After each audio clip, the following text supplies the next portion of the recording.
ವೀಕ್ಷಕರೇ, ಈ social media ಎಂಬ ಮಾಯಲೋಕದಲ್ಲಿ ನಮಗೆ ನಿತ್ಯ ಸಾಕಷ್ಟು ಜನ ಪದೇ ಪದೇ ಕಾಣಿಸ್ತಿರ್ತಾರೆ. ಎಷ್ಟೋ ಇಲ್ಲಿಯ ಮೀಮ್ಗಳಲ್ಲಿ ನಾವು ಅನೇಕರನ್ನ ಪದೇ ಪದೇ ನೋಡ್ತಿರ್ತೀವಿ. ಅಂಥವರಲ್ಲಿ ಅತ್ಯಂತ ಪಾಪ್ಯುಲರ್ ಆದಂತ ವ್ಯಕ್ತಿ ಅಂದ್ರೆ ಅದು ಕ್ಸೇವಿಯರ್. ಈ ಸೋಷಿಯಲ್ ಮೀಡಿಯಾದಲ್ಲಿ ಒಂದಲ್ಲ ಒಂದು ರೀತಿ ಜನಪ್ರಿಯತೆಯನ್ನು ಸಾಧಿಸೋದಕ್ಕೆ, ಪ್ರಚಾರ ಪಡೆಯೋದಕ್ಕೆ ಅನೇಕರು ಅನೇಕ ತರಹದ ಪ್ರಯತ್ನವನ್ನ ಪಡ್ತಿರ್ತಾರೆ. ಒಂದಷ್ಟು ಜನ ವಿಡಿಯೋ ಮೂಲಕ, ಇನ್ನೊಂದಷ್ಟು ಜನ ರೀಲ್ಸ್ ಗಳ ಮೂಲಕ, ಇನ್ನು ಕೆಲವರು ಟ್ರೋಲ್ ಮಾಡ್ತಾ ಪ್ರಸಿದ್ಧಿಗೆ ಬರೋದಕ್ಕೆ ಪ್ರಯತ್ನ ಪಡ್ತಾರೆ.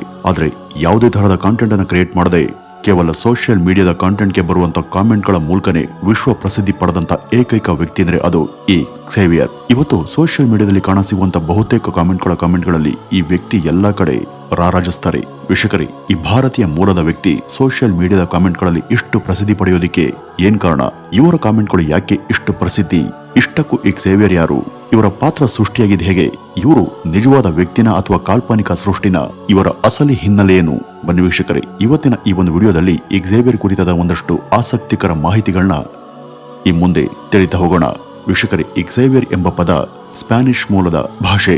ಸ್ಪ್ಯಾನಿಷ್ ಭಾಷೆಯಲ್ಲಿ ಹೀಗಂದ್ರೆ ಹೊಸ ಮನೆ ಅಥವಾ ಭವನ ಅಂತ ಅರ್ಥ. ಕ್ರಿಸ್ತಶಕ 15 ಹಾಗೂ 16ನೇ ಶತಮಾನದಿಂದಲೂ ಕೂಡ ಈ ಒಂದು ಹೆಸರು ಮಧ್ಯಯುಗದ ಯುರೋಪ್ ವಲಯದಲ್ಲಿ ಚಾಲ್ತಿಯಲ್ಲಿದೆ. ಆಗ ಸೆಂಟ್ ಫ್ರಾನ್ಸಿಸ್ ಕ್ಸೇವಿಯರ್ ಎಂಬ ಒಬ್ಬ ಪಾದ್ರಿ ವಾಸ ಇದ್ರು. ಸೊಸೈಟಿ ಆಫ್ ಜೀಸಸ್ ಎಂಬ ಧಾರ್ಮಿಕ ಸಂಸ್ಥೆಯನ್ನ ಕಟ್ಟಿ ಬೆಳೆಸಿದಂತ ಹಲವು ಕ್ಯಾಥೋಲಿಕ್ ಪಾದ್ರಿಗಳಲ್ಲಿ ಇವರು ಕೂಡ ಪ್ರಮುಖರು. ಇದು ಯುರೋಪ್ ವಲಯದಲ್ಲಿ ಈ ಹೆಸರಿಗೆ ಇರುವಂತ ಇತಿಹಾಸ. ಇನ್ನು ಈಗ ಸೋಷಿಯಲ್ ಮೀಡಿಯಾಗಳಲ್ಲಿ ಮುನ್ನೆಲೆಗೆ ಬಂದಿರುವಂತ ಈ ಕ್ಸೇವಿಯರ್ ಯಾರು? ಈ ವ್ಯಕ್ತಿ ಇಲ್ಲಿ ಇಷ್ಟು ಜನಪ್ರಿಯ ಆಗಿದ್ದು ಹೇಗೆ ಅಂತ ನೋಡೋದಾದ್ರೆ, ಸೋಷಿಯಲ್ ಮೀಡಿಯಾ ಬಳಸುವಂತ ಬಹುತೇಕ ಮಂದಿಗೆ ಇವರ ಪರಿಚಯ ಖಂಡಿತ ಇದ್ದೇ ಇರುತ್ತೆ. ಒಂದಲ್ಲ ಒಂದು ವಿಡಿಯೋಗಳಲ್ಲಿ, ಅದರ ಕಮೆಂಟ್ ನಲ್ಲಿ ಅಥವಾ ಯಾವುದೇ ಪೋಸ್ಟ್ ಗಳ ಕಮೆಂಟ್ ಅಲ್ಲಿ ಈ ವ್ಯಕ್ತಿಯನ್ನ ನೀವು ನೋಡೇ ಇರ್ತೀರಾ. ಎಷ್ಟೋ ಮೀಮ್ ಹಾಗೂ ಟ್ರೋಲ್ಗಳಲ್ಲೂ ಕೂಡ ಈ ವ್ಯಕ್ತಿಯ ಕುರಿತಾದಂತ ಎಷ್ಟೋ ಹಾಸ್ಯಭರಿತ ಸ್ಟೇಟ್ಮೆಂಟ್ಗಳು ವೈರಲ್ ಆಗಿವೆ. ಇವರನ್ನ ನೋಡಿದ ತಕ್ಷಣ ಇವರು ಭಾರತೀಯರು ಅಂತ ಬಹಳಷ್ಟು ಜನ ಅಂದ್ಕೊಳ್ತಾರೆ. ಇವರೇನು ಭಾರತೀಯರು ಅನ್ನೋದು ನಿಜ, ಆದ್ರೆ ಇವರು ಭಾರತದ ನಿವಾಸಿ ಅಲ್ಲ. ಇವರು ಭಾರತದಿಂದ ಅಮೆರಿಕಕ್ಕೆ ವಲಸೆ ಹೋಗಿ ಅಲ್ಲಿಯೇ ನೆಲೆಸಿದಂತ ವ್ಯಕ್ತಿ. ಹಾಗೂ ಈ ಕ್ಸೇವಿಯರ್ ಅನ್ನೋದು ಇವರ ಅಸಲಿ ಹೆಸರಲ್ಲ. ಇದು ಸೋಷಿಯಲ್ ಮೀಡಿಯಾದಲ್ಲಿ ವೈರಲ್ ಆದಂತ ಒಂದು ಕಾಲ್ಪನಿಕ ಹೆಸರು ಮಾತ್ರ. ಈಗ ನಾವು ಇಂಟರ್ನೆಟ್ ನಲ್ಲಿ ಕಾಣಸಿಗುವಂತ ಈ ಕ್ಸೇವಿಯರ್ ಎಂಬ ವ್ಯಕ್ತಿಯ ಫೋಟೋ ಇದೆಯಲ್ಲ, ಅದು ಕೂಡ ಒಂದು ಕಾಲ್ಪನಿಕ ಸೃಷ್ಟಿ ಅಷ್ಟೇ. ಅಮೆರಿಕದ ಮಿನ್ನೆಸೋಟಾ ಎಂಬಲ್ಲಿ ಇರುವಂತ ಒಂದು ಐಟಿ ಸಂಸ್ಥೆಯಲ್ಲಿ ಐಟಿ ಉದ್ಯೋಗಿಯಾಗಿ ಕೆಲಸ ಮಾಡುವಂತ ಒಬ್ಬ ಐಟಿ ಪ್ರೊಫೆಷನಲ್ ವ್ಯಕ್ತಿಯಿಂದ ಈ ಒಂದು ಕ್ಸೇವಿಯರ್ ನ ಮೀಮ್ ಇಮೇಜ್ ಸೃಷ್ಟಿಯಾಗುತ್ತೆ. 2013ರಲ್ಲಿ ಪಕಲು ಪಪ್ಪಿಟೋ ಎಂಬ ಹೆಸರಿನ ಒಂದು ಟ್ವಿಟರ್ ಖಾತೆ ಓಪನ್ ಆಗುತ್ತೆ. ಮಿನ್ನೆಸೋಟಾದಲ್ಲಿ ಕೆಲಸ ಮಾಡ್ತಿದ್ದಂತ ಆ ಐಟಿ ಉದ್ಯೋಗಿ ತನ್ನ ಸ್ನೇಹಿತರಿಗೆ ಮಾಡದಂತ ಒಂದು ಚಾಲೆಂಜ್ಗೋಸ್ಕರ ಒಂದು ಖಾತೆಯನ್ನ ತೆರೆದಿದ್ದ. ಇಷ್ಟಕ್ಕೂ ಆತ ಇಲ್ಲಿ ಮಾಡದಂತ ಚಾಲೆಂಜ್ ಏನ್ ಗೊತ್ತಾ? ಈ ಒಂದು ನಕಲಿ ಖಾತೆಗೆ ಅತಿ ಹೆಚ್ಚು ಫಾಲೋವರ್ಗಳನ್ನ ಸಂಪಾದನೆ ಮಾಡ್ತೀನಿ ಅಂತ ಅವನು ಅವ್ರ ಗೆಳೆಯರಿಗೆ ಸವಾಲನ್ನ ಹಾಕಿದ್ದ. ಅದೇ ರೀತಿ ಒಂದು ನಕಲಿ ಟ್ವಿಟರ್ ಖಾತೆಯನ್ನ ತೆಗೆದು ಭಾರತೀಯ ಮೂಲದ ವ್ಯಕ್ತಿಯ ಫೋಟೋವನ್ನ ಎಡಿಟ್ ಮಾಡಿ ಆ ಒಂದು ಖಾತೆಗೆ ಹಾಕಿದ್ದ. ನಂತರ 2013ರ ಜುಲೈ 12ನೇ ತಾರೀಕು ಅವರು ಮೊದಲ ಪೋಸ್ಟ್ ಅನ್ನ ಸಲ್ಲಿಕೆ ಮಾಡ್ತಾರೆ. ಹಾಗೂ ಆ ಒಂದು ಪೋಸ್ಟ್ ಆದ ಕೆಲವೇ ಹೊತ್ತಲ್ಲಿ ಸಾಕಷ್ಟು ಪಾಪ್ಯುಲರ್ ಆಗುತ್ತೆ. ಹಾಗೂ ಕೆಲವೇ ದಿನಗಳಲ್ಲಿ ಆ ಒಂದು ಖಾತೆಗೆ ಅಲ್ಲಿ ಸಾವಿರಾರು ಜನ ಫಾಲೋವರ್ಸ್ಗಳು ಸಿಗ್ತಾರೆ. ಇಲ್ಲಿಯ ಜನಪ್ರಿಯತೆ ನೋಡಿದಂತ ಆ ವ್ಯಕ್ತಿ ಇನ್ನಷ್ಟು ವೈರಲ್ ಆಗುವಂತ ಸಲುವಾಗಿ ತನ್ನ ಮೇಲೆ ತಾನೇ ಜೋಕ್ಸ್ ಅನ್ನ ಮಾಡಿಕೊಂಡು ಅವುಗಳನ್ನ ಪೋಸ್ಟ್ ಹಾಗೂ ಕಮೆಂಟ್ಸ್ ಗಳ ಮೂಲಕ ಪೋಸ್ಟ್ ಮಾಡ್ತಿದ್ದ. ಈ ಭಾರತೀಯ ಮೂಲದ ವ್ಯಕ್ತಿಯ ಚಿತ್ರ ಸಾಕಷ್ಟು ಕಡೆ ವೈರಲ್ ರೂಪ ಪಡೆದು ಎಲ್ಲರೂ ಕೂಡ ತಮ್ಮ ಕಮೆಂಟ್ ಗಳಲ್ಲಿ ಈ ವ್ಯಕ್ತಿ ಹೇಳಿಕೆ ಹಾಗೂ ಫೋಟೋಗಳನ್ನು ಕೂಡ ಅಪ್ಲೋಡ್ ಮಾಡೋದಕ್ಕೆ ಶುರು ಮಾಡ್ತಾರೆ. ಯಾವುದೇ ತರಹದ ವಲ್ಗಾರಿಟಿ, ಅಸಭ್ಯ ಅಥವಾ ಅಶ್ಲೀಲತೆ ಈ ಒಂದು ಖಾತೆ ಮೂಲಕ ಪ್ರಕಟ ಆಗೋದೇ ಇಲ್ಲ. ಇಂಥ ಯಾವುದೇ ಅತಿರೇಕತೆಯೂ ಕೂಡ ಇಲ್ಲದೆ ಇದು ಬಹಳ ಬೇಗ ಇಂಟರ್ನೆಟ್ ನಲ್ಲಿ ಒಂದು ಸಂಚಲನ ಸೃಷ್ಟಿ ಮಾಡುತ್ತೆ. ಈ ಖಾತೆಯಲ್ಲಿ ಪೋಸ್ಟ್ ಆಗ್ತಿದ್ದಂತ ಯಾವುದೇ ಕಾಂಟೆಂಟ್ ಹಾಗೂ ಈ ಖಾತೆಯ ಡಿಪಿಯಲ್ಲಿ ಇದ್ದಂತ ವ್ಯಕ್ತಿಯ ಚಿತ್ರಕ್ಕೂ ಸಂಬಂಧನೇ ಇರಲಿಲ್ಲ. 2013-14ರಲ್ಲಿ ಟ್ವಿಟರ್ ಲೋಕದಲ್ಲಿ ಈ ವ್ಯಕ್ತಿ ಸಖತ್ ಜನಪ್ರಿಯತೆಯನ್ನ ಸಾಧಿಸ್ತಾರೆ. ಮುಂದೆ 2015ರಲ್ಲಿ ಇದೇ ಒಂದು ಹೆಸರಿನ ಒಂದು ಫೇಸ್ಬುಕ್ ಪೇಜ್ ಕೂಡ ಅದೇ ವ್ಯಕ್ತಿಯಿಂದ ಓಪನ್ ಆಗುತ್ತೆ. ಅಲ್ಲಿ ಟ್ವಿಟರ್ ನಲ್ಲಿ ಇದ್ದಂತ ಪೋಸ್ಟ್ ಗಳನ್ನ ಇಲ್ಲಿ ಮತ್ತೆ ಫೇಸ್ಬುಕ್ ನಲ್ಲಿ ರೀಪೋಸ್ಟ್ ಮಾಡೋದಕ್ಕೆ ಆತ ಶುರು ಮಾಡ್ತಾನೆ. ಫೇಸ್ಬುಕ್ ನಲ್ಲೂ ಕೂಡ ಈ ಖಾತೆ ತುಂಬಾ ವೈರಲ್ ಆಗುತ್ತೆ. ಮುಂದಿನ 2 ವರ್ಷಗಳಲ್ಲಿ ಇಲ್ಲಿ ಸುಮಾರು 4 ಲಕ್ಷಕ್ಕಿಂತ ಹೆಚ್ಚಿನ ಚಂದಾದಾರರು ಆ ಒಂದು ಖಾತೆಗೆ ಸಿಗ್ತಾರೆ. ಹಾಗೂ ಟ್ವಿಟರ್ ನಲ್ಲಿ ಇವರಿಗೆ ಇರುವಂತಹ ಫಾಲೋವರ್ಸ್ ಗಳ ಸಂಖ್ಯೆ ಸುಮಾರು 8 ಲಕ್ಷವನ್ನ ದಾಟುತ್ತೆ. ಈ ಒಂದು ಕಾಲ್ಪನಿಕ ಮೀಮ್ ಪಾತ್ರ ಇಂಟರ್ನೆಟ್ ನಲ್ಲಿ ಇಷ್ಟೊಂದು ಜನಪ್ರಿಯತೆ ಗಳಿಸುತ್ತೆ ಅಂತ ಬಹುಶಃ ಮೊದಲು ಯಾರು ಕೂಡ ಅಂದ್ಕೊಂಡಿರ್ಲಿಲ್ಲ. ಇಂಥ ಅನಿರೀಕ್ಷಿತ ಯಶಸ್ಸು ಹಾಗೂ ಜನಪ್ರಿಯತೆ ಈ ಒಂದು ಖಾತೆಗೆ ಬಂದ ನಂತರ ಎಲ್ಲರ ಕಮೆಂಟ್ ಹಾಗೂ ಮೀಮ್ ಪೇಜ್ ಗಳಲ್ಲಿ ಆ ವ್ಯಕ್ತಿ ಕಾಣಿಸೋದಕ್ಕೆ ಶುರುವಾದ್ರು. ಎಲ್ಲರೂ ಕೂಡ ತಮ್ಮ ಕಮೆಂಟ್ ಗಳಲ್ಲಿ ಹಾಗೂ ರೀಶೇರ್ ಮಾಡದಂತ ಪೋಸ್ಟ್ ಗಳಲ್ಲಿ ಈ ವ್ಯಕ್ತಿಯ ಫೋಟೋ ಹಾಗೂ ಹೇಳಿಕೆಗಳನ್ನ ಪಬ್ಲಿಷ್ ಮಾಡೋದಕ್ಕೆ ಶುರು ಮಾಡ್ತಾರೆ.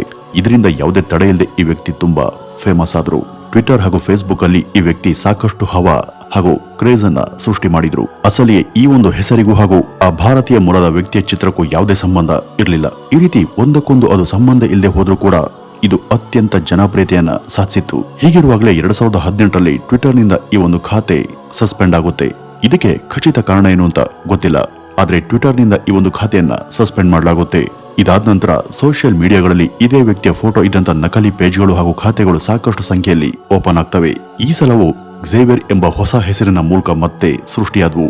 ಈ ಪಕಾಲೋ ಪಪಿಟೋ ಎಂಬ ಹೆಸರು 2013ರಿಂದ ಇಂಟರ್ನೆಟ್ನಲ್ಲಿ ಒಂದು ಸೆನ್ಸೇಷನ್ ನಿರ್ಮಾಣವನ್ನ ಮಾಡಿತ್ತು. 2018ರಲ್ಲಿ ಈ ಒಂದು ಖಾತೆ ಟ್ವಿಟರ್ನಿಂದ ಸಸ್ಪೆಂಡ್ ಆಗೋವರೆಗೂ ವಿಶ್ವಾದ್ಯಂತ ಇದು ಸಾಕಷ್ಟು ಯಶಸ್ವಿ ಕೂಡ ಆಗಿತ್ತು. ಆದ್ರೆ ನಮ್ಮ ದೇಶದಲ್ಲಿ ಮಾತ್ರ ಅಲ್ಲಿವರೆಗೂ ಸೋಷಿಯಲ್ ಮೀಡಿಯಾ ಈಗಿನಷ್ಟು ಬೆಳೆದಿರಲಿಲ್ಲ.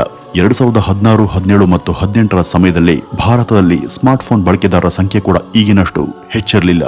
ಯಾವಾಗ ನಕಲಿ ಖಾತೆಗಳ ಮೂಲಕ ಈ ಝೇವಿಯರ್ ಎಂಬ ನಕಲಿ ಹೆಸರು ಶುರುವಾಯಿತು, ಆಗಿನಿಂದ ಭಾರತದ ಸ್ಮಾರ್ಟ್ ಫೋನ್ ಬಳಕೆದಾರರು ಹಾಗೂ ಇಲ್ಲಿಯ ಇಂಟರ್ನೆಟ್ ಯೂನಿವರ್ಸ್ಗೆ ಈ ವ್ಯಕ್ತಿಯ ಪರಿಚಯ ಆಗೋದಿಕ್ಕೆ ಶುರುವಾಗುತ್ತೆ.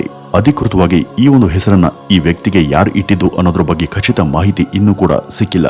ಇದು ಯಾರಿಂದನೇ ಶುರುವಾಗಿರಲಿ, ಯಾವ ಕಾರಣಕ್ಕಾದ್ರೂ ಶುರುವಾಗಿರಲಿ, ಆದರೆ ಅದು ಶುರುವಾದ ದಿನದಿಂದ ಇಲ್ಲಿವರೆಗೂ ಒಂದೇ ಗುಣಮಟ್ಟದ ಪ್ರಾಮುಖ್ಯತೆ ಹಾಗೂ ಜನಪ್ರಿಯತೆಯನ್ನ ಕಾಯ್ದುಕೊಂಡು ಬಂದಿದೆ.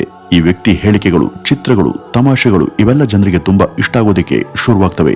ಯಾವುದೇ ಅಸಭ್ಯತೆ, ಅಶ್ಲೀಲತೆ ಇಲ್ದಂತ ತನ್ನ ಮೆದು ಹಾಗೂ ಮೃದು ಹಾಸ್ಯದ ಮೂಲಕ ನಗುವಿನ ಕಚಗಳು ಇಡುವಂತ ಈ ಝೇವಿಯರ್ ಪ್ರತಿಯೊಬ್ಬರಿಗೂ ಕೂಡ ತುಂಬಾ ಇಷ್ಟ ಆಗ್ತಿರುವಂತ ವ್ಯಕ್ತಿ ಅಂತಾನೆ ಹೇಳಬಹುದು. ಇವತ್ತಿಗೂ ನಾವು ಸೋಷಿಯಲ್ ಮೀಡಿಯಾ ನೋಡುವಾಗ ಎಲ್ಲಿಯಾದ್ರೂ ಈ ವ್ಯಕ್ತಿಯ ಫೋಟೋ ಅಥವಾ ಹೇಳಿಕೆ ಕಾಣಿಸಿದ್ರೆ ಸಾಕು, ಆ ಕಮೆಂಟ್ಗಳನ್ನ ನೋಡಿ ಎಂಜಾಯ್ ಮಾಡ್ಕೊಂಡು ಮುಂದೆ ಹೋಗ್ತೀವಿ.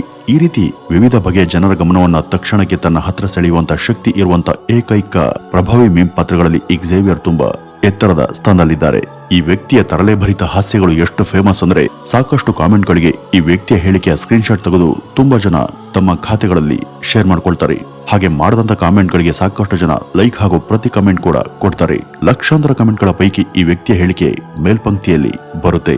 ಭಾರತೀಯ ಮೂಲದ ಈ ವ್ಯಕ್ತಿ ನೋಡೋದಕ್ಕೆ ಸರ್ವೇ ಸಾಧಾರಣ ಮುಗ್ಧ ವ್ಯಕ್ತಿಗಳ ಹಾಗೆ ಕಾಣ್ತಾರೆ. ಇನ್ನು ಈ ಫೋಟೋದಲ್ಲಿ ಕಾಣುವಂತ ಆ ವ್ಯಕ್ತಿ ಯಾರು ಹಾಗೂ ಈ ಒಂದು ಕಾಲ್ಪನಿಕ ಪಾತ್ರಕ್ಕೆ ಆ ವ್ಯಕ್ತಿಯ ಫೋಟೋ ಯಾಕಾಗಿ ಆಯ್ಕೆಯಾಯಿತು ಹಾಗೂ ಯಾಕೆಷ್ಟು ಪ್ರಭಾವ ಬೀರ್ತು ಅನ್ನೋದನ್ನ ನೋಡೋದಾದ್ರೆ, ಈ ವ್ಯಕ್ತಿ ಐಐಟಿ ಕಾನ್ಪುರದ ವಿಶ್ವವಿದ್ಯಾಲಯದಲ್ಲಿ ಫಿಸಿಕ್ಸ್ ವಿಭಾಗದಲ್ಲಿ ಸಹಾಯಕ ಉಪನ್ಯಾಸಕರಾಗಿ ಕೆಲಸ ಮಾಡ್ತಿರುವಂತ ಓಂ ಪ್ರಕಾಶ್ ಎಂಬ ಹೆಸರಿನ ವ್ಯಕ್ತಿ.